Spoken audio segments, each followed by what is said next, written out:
Shalom, Israel, Shalom. This is Brother YAHAWAH once again with another lesson. I want to first and foremost give all praise, honor, and glory unto YAHAWAH, Bahashem, YAHAWASHI, Bahashem, Rokaha Kodash. And that's all praise to the Heavenly Father in His Son's name, who the world inwardly calls Jesus Christ. Real name in the Hebrew is YAHAWASHI. And I want to say shalom to all the sincere-hearted Akim or Akwath out there that's in this truth and sincerity. And I want to give double honors unto my elders who've taught me this truth. Right, so today just want to touch into basically laying backing off of a previous lesson I've done. I want to say about 2 weeks ago now, and I believe it was entitled having patience in this truth, or something along those lines. And this topic has still been very heavy on my spirit, and it's continually to press on me, each and every day. The spirit continues to work on me in this particular area, and I'm pretty sure he's not just working on me in this area, he's working on all of us, man, on having patience in this truth. Because as we know, how the Most High, how He made good on His word. He woke us up in the land of our captivity to basically call us into righteousness, and to basically let us know that we have an inheritance and we have a kingdom, that we're going to be dwelling in, we're going to be ruling over this world in righteousness, here pretty soon. Along with that, it takes a lot of patience, man. It takes a lot of patience knowing that, and especially with us being daily conformed to His image, to His Son's image, in righteousness, right? And we're being molded by His word, and we see everything, through a biblical lens now. We see ourselves for who we are. Truly, we see, Esau, Edom, the wicked that the Bible speaks of, for who he is. So everything is made manifest, and with that, when you walk out into the world, now since you have this truth resting upon your mind, when you walk out into everyday life, whether it may be at your job or Walmart or whatever, or even amongst some your own people, even amongst the circumcised of Israel, certain things that didn't vex us in the world back then, when we were in the world, it really vexes us now. The wickedness of our own people, the wickedness of Esau, Edom, and it's like, damn, man. It's a lucky for my French, but it just starts to press. It weighs, it grinds on you, man. But with that, we gotta learn, this art of patience. It's truly that. It's an art of patience. And anybody who's an artist, artists are known for what? Having a gift. Going to show you that the Lord is going to have to bestow upon you this gift of patience, because most of the inhabitants of the world, they were not gifted with the gift of patience, man. Look at Esau, Edom, from the very beginning, Genesis chapter 25. The reason why, even though it was already orchestrated, through predestination, that this inheritance wasn't going to be his, but on a carnal aspect, the reason why he lost his birthrights, because in essence he wasn't patient, man. He was not patient. He couldn't. He basically sold his birthright for a morsel of meat, for a morsel of bread, man. Because he was so hungry, he just could not wait. To eat at an opportunity. As a matter of fact, let me grab that real quick. In Ecclesiastes 10, right? Because we know that we're gonna be eating soon, man. But this ain't the time for us to be eating, right? And when I say eat, I'm talking about partaking to the fatness of this world, right? This is Ecclesiastes 10. Let's see. Yeah, we'll get that. He says, "Woe to thee, O land!" Right? Ecclesiastes 10 and 16. Salaki. "Woe to thee, O land, when thy king is a child." Right? And this is why,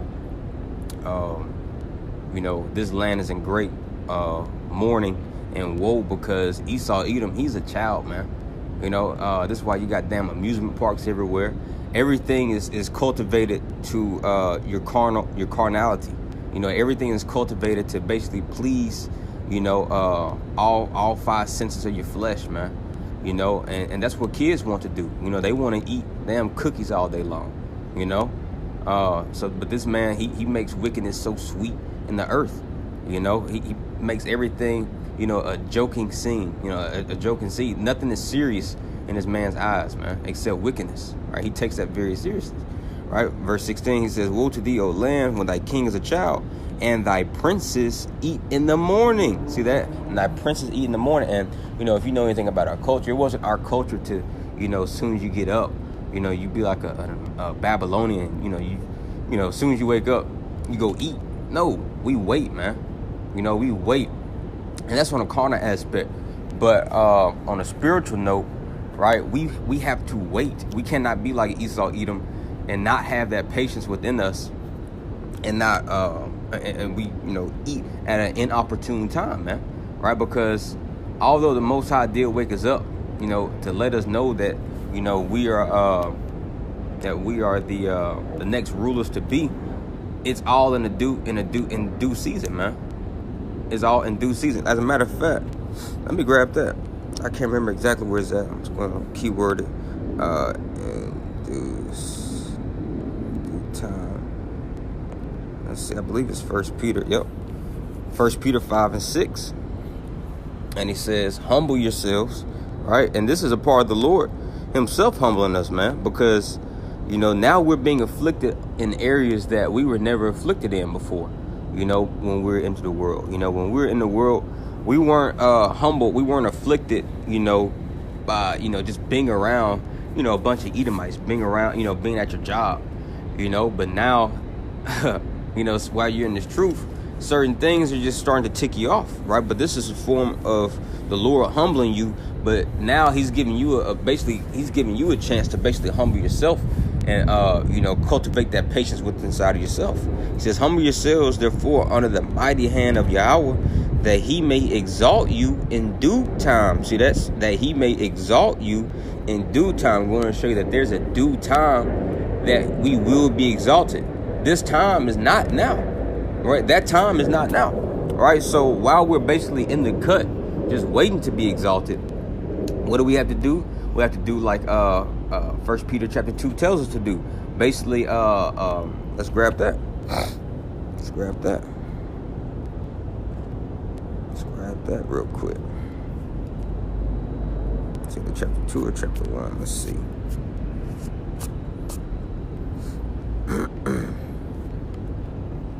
So lock it. Maybe chapter 2, verse 2 Peter chapter 1. Yep, 2 Peter chapter 1. And he says, and besides this, let's start at verse 4.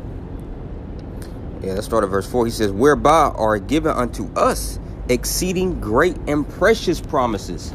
Right? And this is laying back off what we were just saying. How the Lord just woke us up to letting us know that we have an inheritance, you know, and that inheritance is stemmed off of what? A promise that he made with our forefathers, Abraham, Isaac, and Jacob, man. Right? He says, whereby are given unto us. See that? This is exclusiveness. So this is how you know that one of the reasons why you know that Peter was speaking to the Israelites, because these precious promises weren't given to the whole world, right? These promises, you know, are off of, you know, seed line promises. This is an inheritance. If you know anything about inheritance, it's based off of, you know, who you related to. You know, like I said, if my grandpa wants to leave me his truck, well, that was an inheritance, man. You know, so nobody else is welcome, you know, to partake into that inheritance, right? It says, whereby are given unto us exceeding great and precious promises, that by these you might be partakers of the divine nature, having escaped the corruption that is in the world through lust. And that's what's in this world, man. The lust of the flesh, the lust of the eyes, and the pride of life.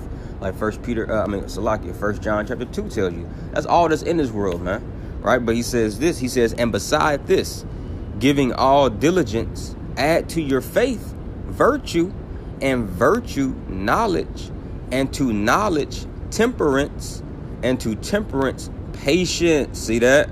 And to temperance patience. All right.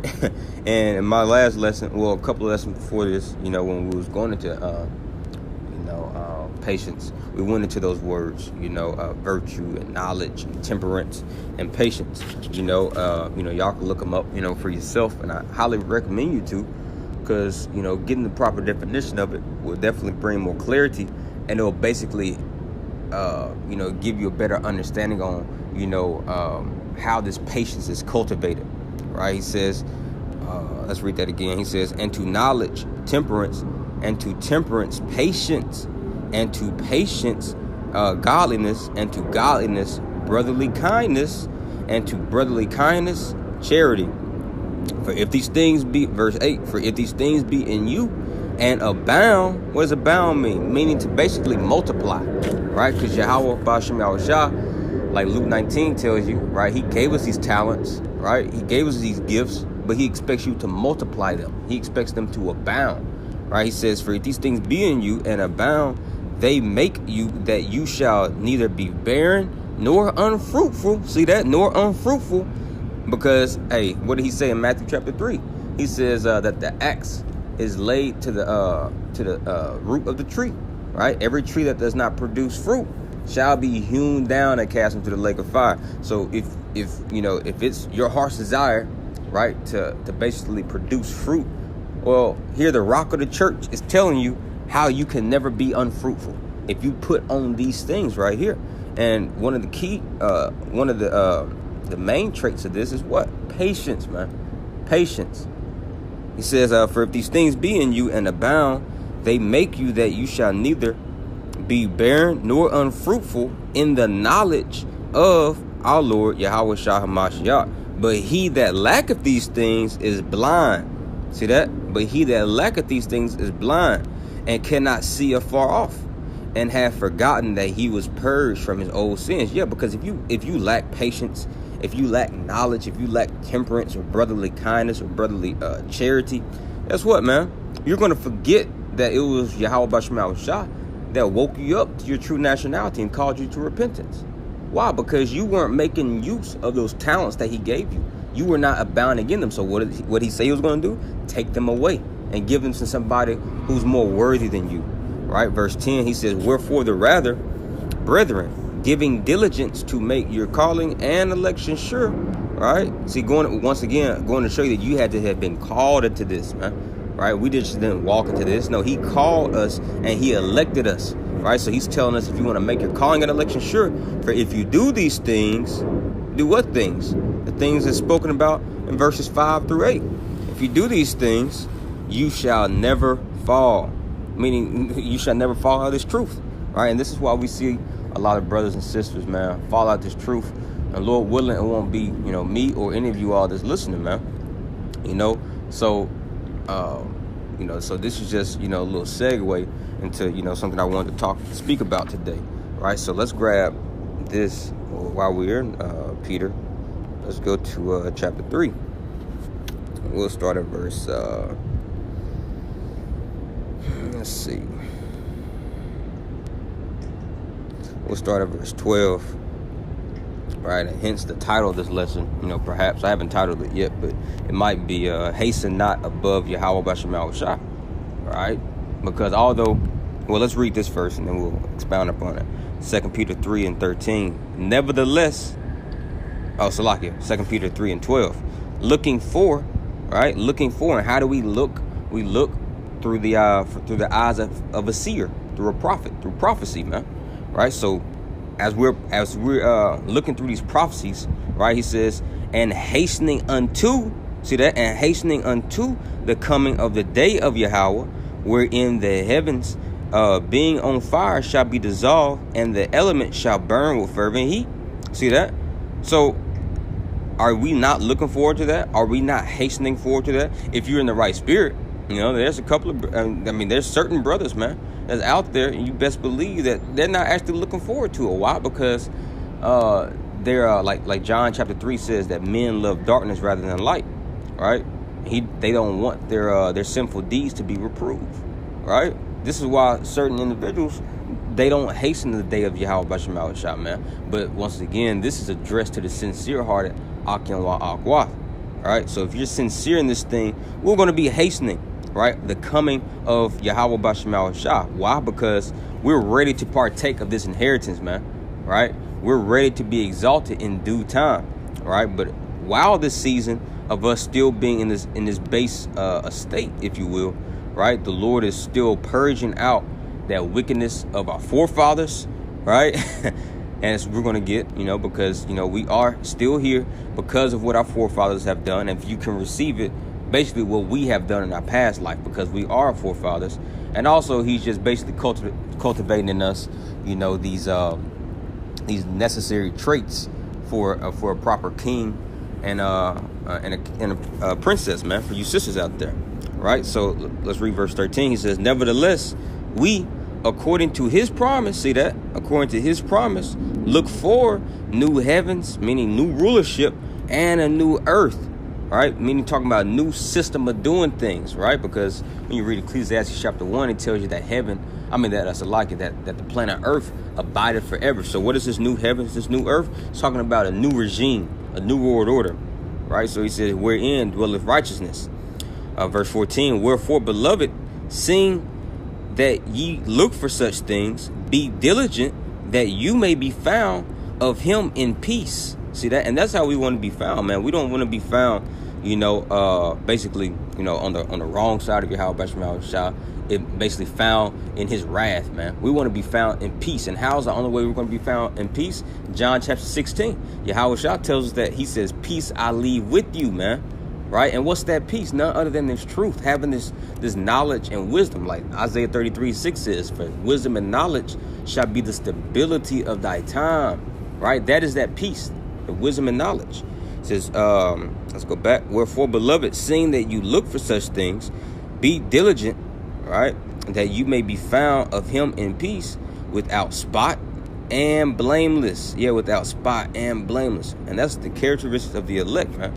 All right, so let's grab this, right, because although we're hastening, right, once again, you still have to balance it with what? Patience. Yes, we're ready to get the hell up out of here, man. Yesterday, I know I am, man. And one of the reasons why, because this wasn't even, a topic, I was looking forward to going into, or I had planned to go into.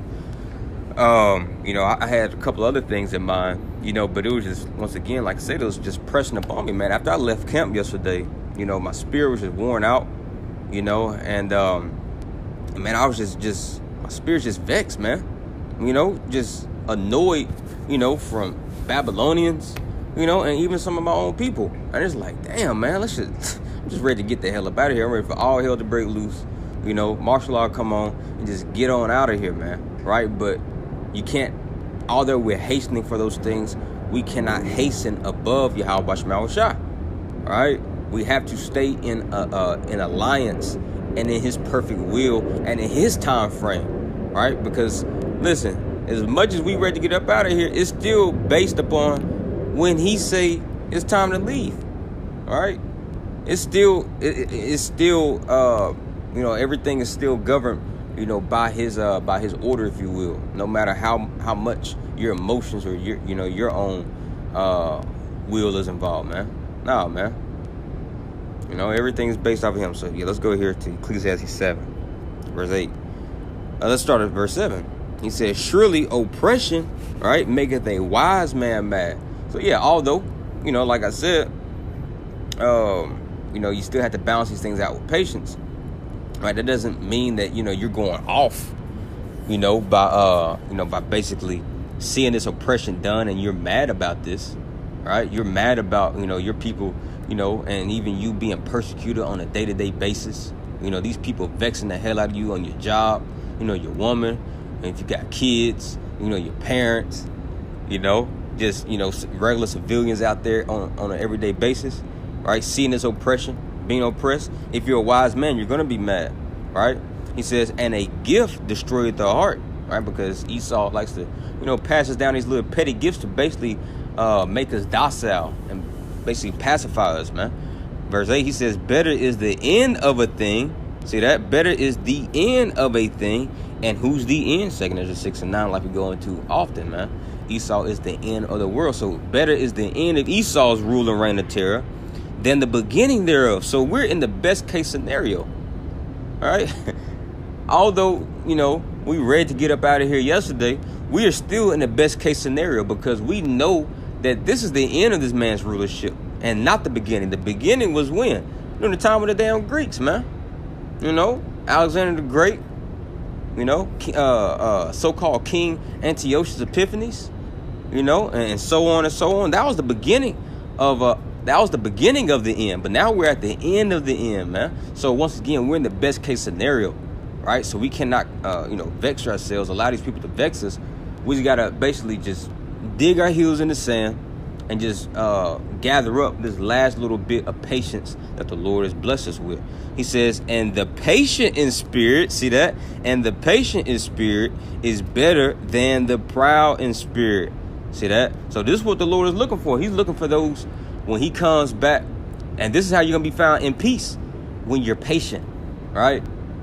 All right, because if you're not patient, man, what's the opposite of being patient? You just in a frantic, you know, you hastening, you know, you just, you know, scurrying along. That's not peaceful, man. That's not peaceful. You don't have any type of stability there, right? But the way, you know, how you know you got that stability and you got that peace is when, you know, it's when you patient. You know, you just quietly waiting, right? And that's how the Lord.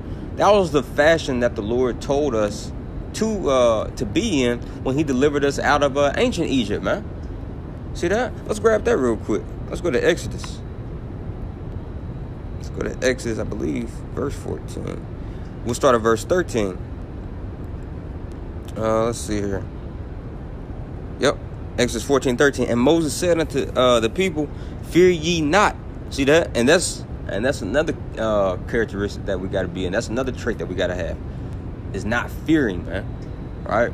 Like Proverbs chapter, let's see, I believe that's chapter 2 or chapter 3. He says, for we shall not be afraid of sudden sound of destruction.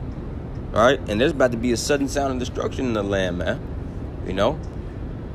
ICBM missiles, you know, martial law. But what? Fear ye not and stand still. See that? That's you having that peace. And stand still and see the salvation of Yahawah, which he will show you today. For the Egyptians whom you have seen today, you shall see them again no more forever. Yahawah shall fight for you, and you shall hold your peace. See that? That's how we're going to be found in peace. When you're holding your peace. When you're standing still and you have that patient spirit with you, man. All right? Let's grab this in 2nd Ezra. Let's go to 2nd Ezra 3:30.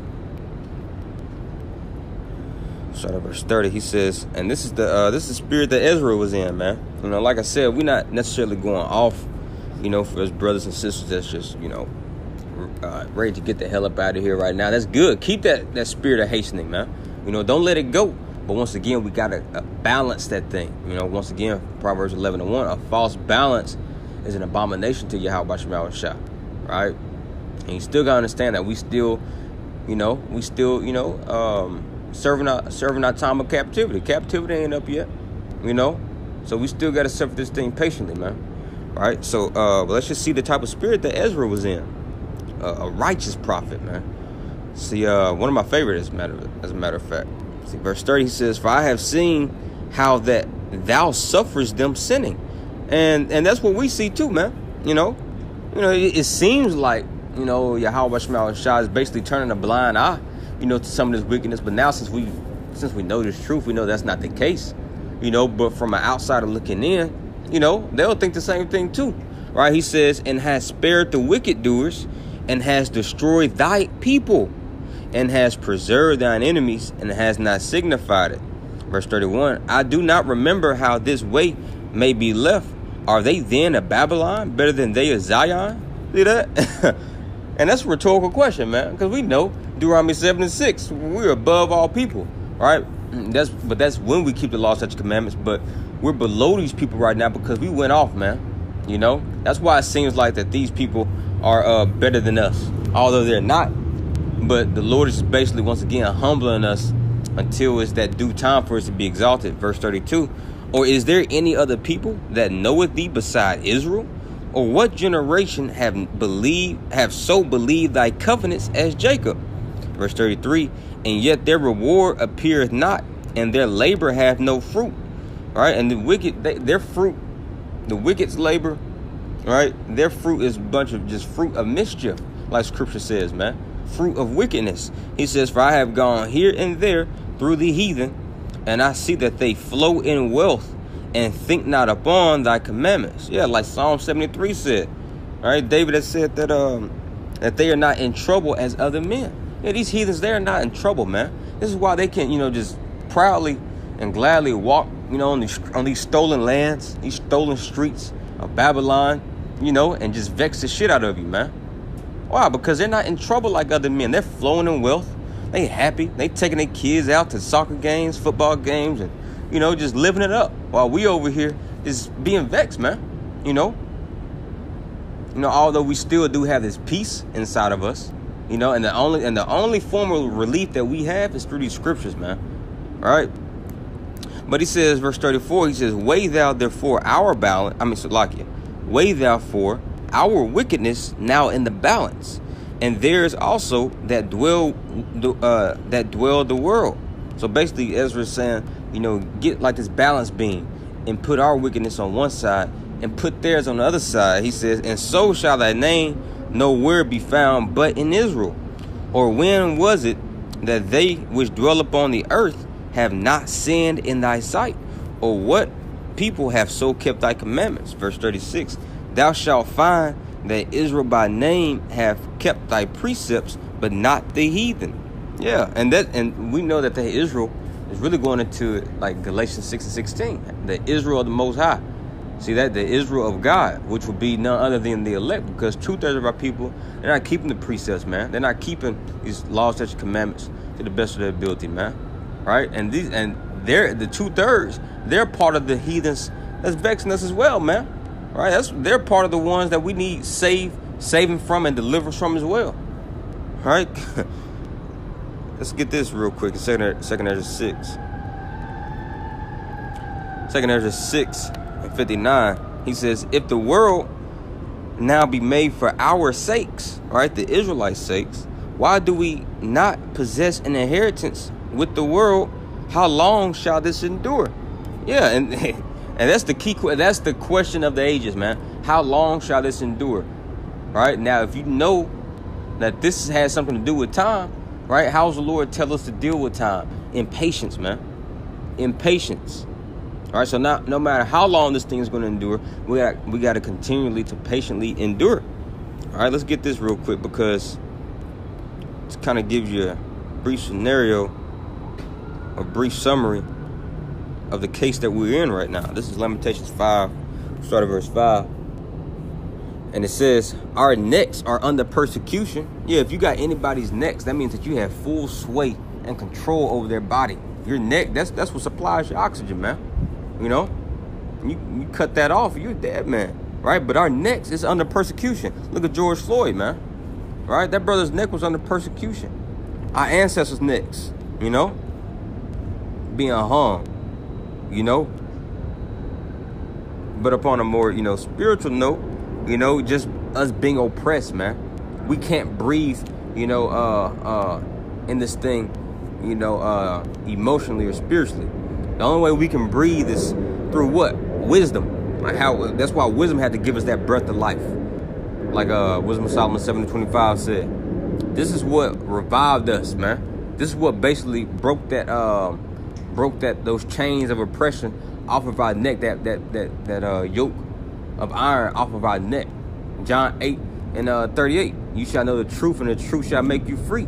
And along with that truth making us free, that's what broke them yokes off our necks, man, spiritually. Right? But now we're just waiting to be redeemed physically, to be physically brought up out of this captivity, man. All right, let's keep reading. He says, our necks are under persecution. We labor and have no rest. All right, and is that not the case? Verse 6, we have given the hand to the Egyptians and to the Assyrians to be satisfied with bread. Yeah, and that's what America is on a spiritual note. Egyptians, Egypt, Revelation 11, 8, right? And the Assyrians, because the Assyrians afflict us as well, man. It says to be satisfied with bread. Our fathers have sinned and are not, meaning our fathers, they sinned and they're dead now, right? That's what we was going to earlier. You know how we're still even part of the reason why we got to suffer this thing out patiently is because the Lord's still purging out those sins in us from what our forefathers did, man. See that? That's why it's a commandment in Leviticus chapter 26. He tells you that we not only have to confess our sins, but we even have to confess the sins of our forefathers. Why is that? Because we are forefathers, man. All right, he says, our fathers have sinned and are not, and we have borne their iniquities. See that? We're born, and part of their the iniquities that we bear is what, man? We're being vexed on a day-to-day basis, man. We're being annoyed by these heathens. All right? Verse 8, he says, servants have ruled over us. Yeah, because this is the proper order of things, man. You know, Esau, Edom, he's the true servant. All right? These other nations, Moab, you know, Elam, they're the servants, man. Servants have ruled over us. There is none that doth deliver us out of their hand. See that? So let's just read a little more in Ezra. 2nd Ezra 4. 2nd Ezra chapter 4. Let's read verse 2 real quick. And he says, and said, thy heart, meaning thy mind, have gone. And he's speaking to Ezra, right? Because what was some of the question that Ezra was asking? How long shall this endure? If the world was made for our sakes, how long is this going to endure? Right? Are the Babylonians better than the Israelites? Right, verse 2. This is what the angel said. He says, and said, thy heart, meaning your mind, have gone too far in this world. And thinkest thou to comprehend the way of the Most High? So the angel is asking Ezra, do you think to comprehend the way of the Most High? Right? Because once again, you know, we got to make this thing personalized. You know, do I, Azamoth, do I think the way of YAHAWASHI? Nah, man. The only things that I know is what he wrote down black and white right here within scripture, man. And things that he's revealed to me through the Spirit. Other than that, I can't comprehend his ways. I can't tell you the exact date and time, you know, when he's going to deliver us up out this place, man. You know? And if he did get that to you, guess what? You're going to be bugged the hell out. You know? That's why he don't reveal certain things to us, man. Because our spirits won't be able to comprehend it. We won't be able to bear it, man. So the best thing that we have going for us is what? Being patient. Right? Let's go to verse 28. Verse 28, and he says, let's see, he says, but as concerning the things whereof thou askest me, right? And the angel, you know, he was being asked a couple of questions, you know, by Ezra. Right? He says, but as concerning the things whereof thou askest me, I will tell thee, for the evil is sown, right? And who's the evil? Esau, Edom, man. So-called white man. The evil is sown, right? And he's sown, you know, his roots. He's sown his seeds of wickedness all over the planet Earth, man. Right? But chiefly, you know, his headquarters right here in Babylon. He says, but the destruction thereof is not yet come. Right? He says, verse 29, if therefore that which is sown be not turned upside down. So basically, those seeds that were sown into, you know, the seeds of wickedness that was sown into the world, if it be not turned upside down, right? He says, and if the place where the evil is sown pass not away, and that place is none other than America, and then if the place where the evil is sown pass not away, then cannot it come that is sown with good. So basically saying, basically the Most High don't overturn what this man has planted in. Then how do you expect for what's the good to come? And what's the good that's going to be coming? The kingdom. Right? Let's keep reading. Verse 30. He says, for the grain of evil seed have been sown in the heart of Adam from the beginning. And how much ungodliness hath it brought up until this time? Yeah. That's a rhetorical question, man. How much ungodliness, man? You looking at, we living in the thick of it. He says, and how much shall it yet bring forth until the time of threshing come? And what's the time of threshing? All right, well, we speak about that often as well. Jeremiah 51:33, Babylon is the threshing floor. And what do you do on the threshing floor? This is where weeds and wheat are separated, man. Right? So the Lord is coming back for that fruit. The Lord is coming back for that fruit. And this is one of the reasons why we still have to suffer patiently the wrath that has come upon us, because the Most High is still waiting for the precious fruit of the earth to be declared. He's waiting for the elect to be sealed. That's that precious fruit, the first fruits that he's coming to gather, man. Right? Verse 31, ponder now by thyself how great fruit of wickedness the grain of evil seed have brought forth. Hold on, Salakia. Move this. Some damn Babylonians coming over here. They talking loud. Salakia. It's a beautiful day, so I came outside to do this lesson. All right, so yeah, let's go back. So he says, where are we at? Verse 31. It says, ponder now by thyself how great fruit of wickedness, right, the grain of evil seed have brought forth. So he's basically telling you, just look for yourself. Look how much, you know, this evil seed has basically blossomed and manifested, man. Now to the point to where you got homos running rampant, man, walking everywhere, you know, with a sense of entitlement and pride. You know, you got you got these taxation heavier than ever. You got usury or interest heavier than ever. You know, all types of what do you call it? Fruits. You know, wicked fruits have manifested, man. Our people, they're hating each other more and more on a daily basis. Right? But who's the culprit? Who's the culprit? Esau, Edom, man. Right? Let's keep reading. He says, and when the ears shall be cut down, talking about the ears of that fruit, that corn, right? And when the ears shall be cut down, which are without number, yeah, how great a floor they shall feel. Yeah. And so basically he's saying how much, so when this evil crop is chopped down, how much evil crops is going to be spread out upon this threshing floor, right? And we may do a lesson upon that about, you know, the ancient world and the threshing floor, right? Because that's a key concept to know, you know, in Bible prophecy. You know, like when you read Daniel chapter 2, right? It tells you how that rock that was formed, or that stone that was formed without man's hands, smote the image's you know, feet. You know, it says that it was. Let's grab that real quick. You can word it better than I can. Daniel 2.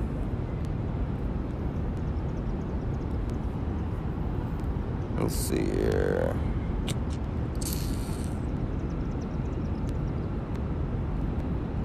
Yep. Daniel 2:35.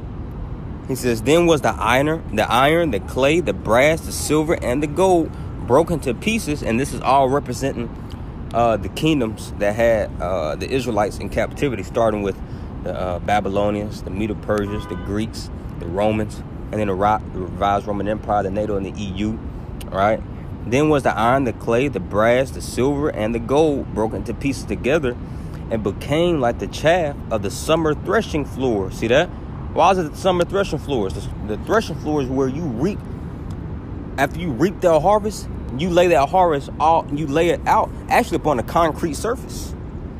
You know, in the ancient world, you lay it up on a little small pad of concrete, and you'll get like a heavy sleigh, and you have a mule or an ox or a donkey to ride around in a circle and basically crush up the wheat, right? And then you get like this little pail, and you scoop up that threshed wheat and that chaff, and then when you throw it up in the air, and then the air will basically blow away the chaff, man. But then the grain will fall back into the ground because the grain was too heavy to be swept away. And that wind is representative to the ICBM missile wind, right? Because not only is the fire going to burn this place, but that wind is going to cause a great effect, man. It's going to cause a great effect. But it says, let's keep going. He says, and became like the chaff of the summer threshing floors, and the wind carried them away, that no place was found for them. Yeah, no place where rulership was found for these kingdoms anymore. And the stone that smote the image became a great mountain and filled the whole earth. And that stone is none other than YAHAWASHI. YAHAWASHI is going to basically erect his kingdom, right? He's going to erect his kingdom, and it's being erected right now before your eyes, like Daniel 2:44 tells you, right? And then it's going to fill the whole earth, meaning he's going to be the world's king. He's going to be the King of Kings and the Lord of Lords, right? But nonetheless, let's go back to 2nd Esdras. That was just a side note. Like I said, Lord willing, you know, for some of my spirit, we'll do a lesson on that, you know, in the near future. 2nd Esdras 4. And let's go back to verse 33. He says, Then I answered and said, how and when shall these things come to pass? Right? Wherefore are our years few and evil? So Ezra is saying, how and when are these things going to come to pass? And once again, that's the same question that's upon our spirit, man. Right? How and when is this going to come to pass? This is why we're always found in prophecy, man. We always have our heads, our eyes buried in prophecy because we want to know these things. Right? And this goes to show you that you're sincere-hearted when this is all you're seeking for. Right? It's prophecy. You want to know how and when, you know, the time of your affliction, your vexation, your annoyance from these enemies is going to come to an end. Right? Verse 34, and he answered me, saying, Do not thou hasten above the most highest. And that's the key point. Hence the title, Hasten Not Above YAHAWASHI. Right? So although, like 2 Peter 3 says, we look forward to that day and hasten the coming, but hold on. Do not thou hasten above the most highest, man. We cannot hasten above him. And how do you not hasten above him? You simply have that patience working her perfect work in you. Right? It says, Do not thou hasten above the most highest, for thy haste is in vain to be above him, for thou hast much exceeded. And that's the thing, man. It's going to be in vain if you... It's good that you haste, but it's in vain if you haste more than him. Because once again, our Lord YAHAWASHI, he's known as what? A husbandman. What is a husbandman? A farmer. When a farmer plants a crop, when a farmer plants a seed, he just got to sit back and wait. He got to sit back and wait. So who are you, the creation, trying to, hasten above him? So we got to just simply wait, man. All right? Now let's grab this real quick in Romans. Let's grab this from Romans 8. We'll start at verse 24. And he says, For we are saved by hope. See that? We are saved by hope. And this is ultimately how we're going to get the hell up out of here, man. Now, along with us being saved by this hope, there's things that we got to do. Right? We got to keep the commandments to the best of our ability. We got to have faith in YAHAWASHI. Right? We got to put in our bricks. We got to multiply our talents. But overall, all those things are done out of what? Out of hope. You got to hope that even after all that, he's still going to save. He's going to redeem you, man. It says, For we are saved by hope, but hope that is seen is not hope. See that? So, and this is one of the reasons why the Most High basically doesn't make everything manifest. He doesn't basically give you all these signs and wonders that the lust of your heart really wants to see. Right? Because he wants you to continually to hope. That's why Zephaniah chapter 3 says that we are prisoners of hope. He wants to keep you in prison in this truth, man. He wants to keep us enclosed in this truth for hope. Right? And he says, For we are saved by hope, but hope that is seen is not hope. For what a man seeth, why doth he yet hope for? Yeah, so if you see something, why are you hoping for it?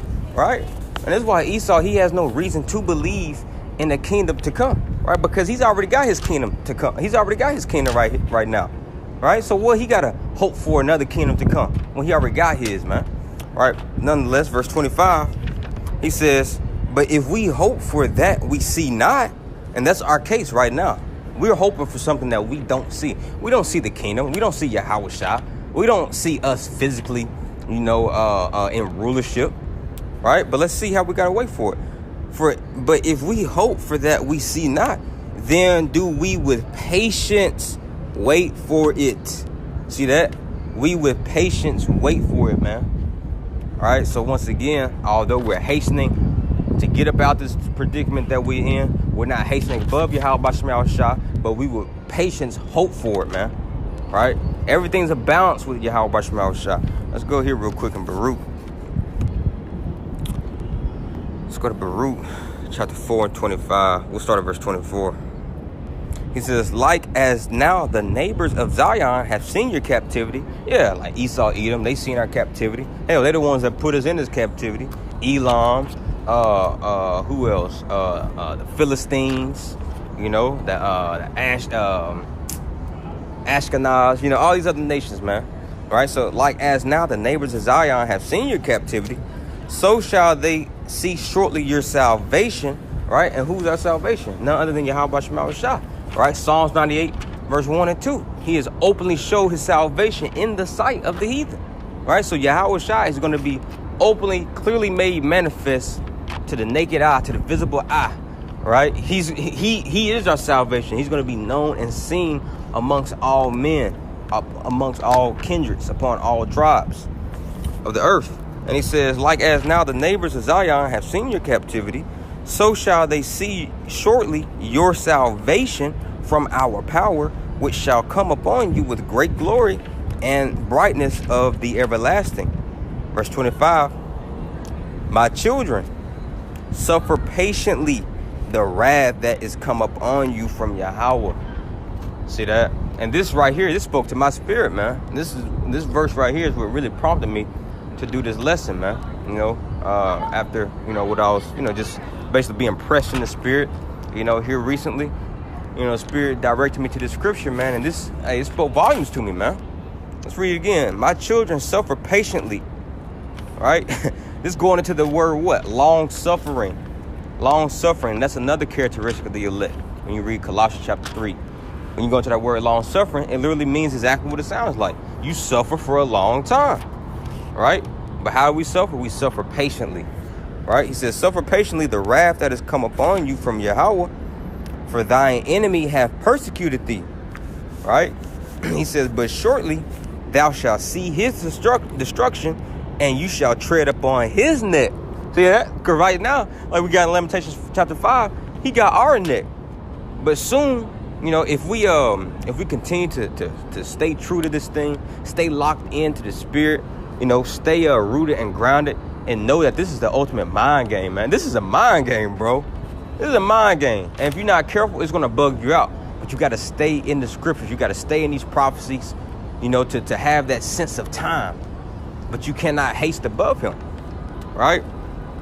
But then we're going to have his neck once we suffer patiently. See that? So let's get one more scripture, last scripture. All right, Psalm 37 and verse 1. It says, a psalm of David. And we are, you know, of the house of David. Amos 9:11, man. The house of David is being resurrected. Right? It's being constructed once again. So with us knowing that we're part of that house, we're part of that body, we also got to be up on one accord. So we got to think like our forefather David thought, man. He says, fret not thyself because of evildoers. See that? Fret means to basically worry, right? Being a frantic, you know? Be mad, be vexed, right? Fret not thyself because of evildoers, neither be thou envious against the workers of iniquity. For they shall soon be cut down like the grass and wither as the green herb. Yeah, they're going to be cut down, man. They're going to be cut down. They're going to be cast into the lake of fire, right? The ICBM missiles.